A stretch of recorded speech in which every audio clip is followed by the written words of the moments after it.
जब बादलों की पहली गर्जना होती है तो धरती नहीं आत्मा कांपती है। जब जल की पहली बूंदें गिरती है तो सिर्फ मिट्टी नहीं भाग्य भी भीगता है।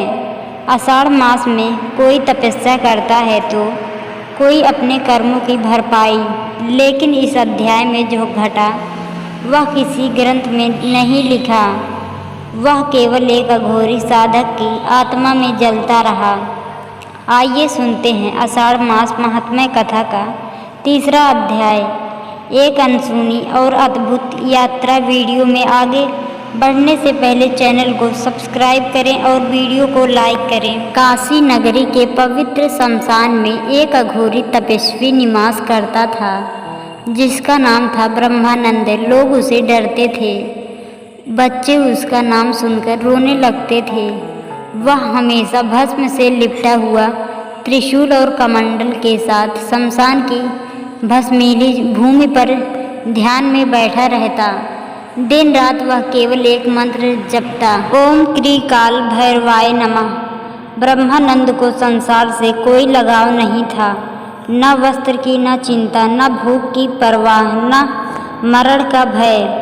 परंतु उसके भीतर कुछ अधूरा था, एक ऐसा पाप जिसकी ज्वाला उसे तपने नहीं देती थी।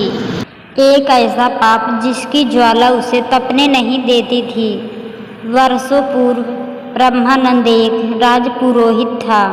उसके अंदर अहंकार के कारण एक निर्दोष संत को झूठे आरोप में मृत्युदंड मिला था। उस दिन के बाद उसकी आत्मा शांति से वंचित हो गई। वह राजपुरोहित से अघोरी बन गया।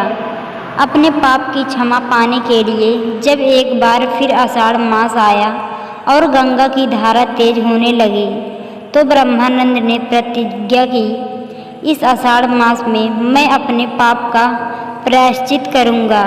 यदि मेरी आत्मा शुद्ध नहीं हुई तो यह देह इसी शमशान में अग्नि को समर्पित हो गई। उसने 15 दिनों तक निर्जला व्रत किया, शिवलिंग पर केवल आंसू चढ़ाए, हर रात्रि चिंता की अग्नि के पास बैठकर ध्यान करता। उसने न अन्न लिया, न जल, न विश्राम। आखिरी दिन आषाढ़ अमावस्या की रात आकाश में काले बादल, गंगा उफान पर, शमशान में कोई चिता जल रही थी और ब्रह्मानंद समास्थ अचानक एक दिव्य प्रकाश प्रकट हुआ और एक आकृति उभरी, स्वयं काल भैरव। उन्होंने कहा, हे ब्रह्मानंद, तेरी आत्मा जल रही थी क्योंकि तूने एक संत के प्रण लिए थे, पर तेरे तप ने उस आत्मा को स्वर्ग में स्थान दिया। तेरे आंसू अब आषाढ़ गंगा की धारा में प्रवाहित हो चुके हैं। उठ, अब तू केवल अघोरी नहीं, अब तू शिव का अंश है।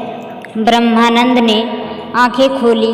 वह कुछ नहीं बोल सका, परंतु उसके मस्तक पर 3 रेखाएं बन चुकी थी, ज्ञान, क्षमा और मोक्ष की रेखाएं। उसी क्षण वर्षों से गूंगा एक भिखारी जो रोज शमशान में भीख मांगता था, वह जोर से बोल पड़ा, हर हर महादेव।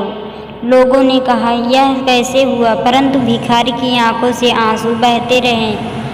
ब्रह्मानंद ने वह स्थान छोड़ दिया और अंतर ध्यान हो गया।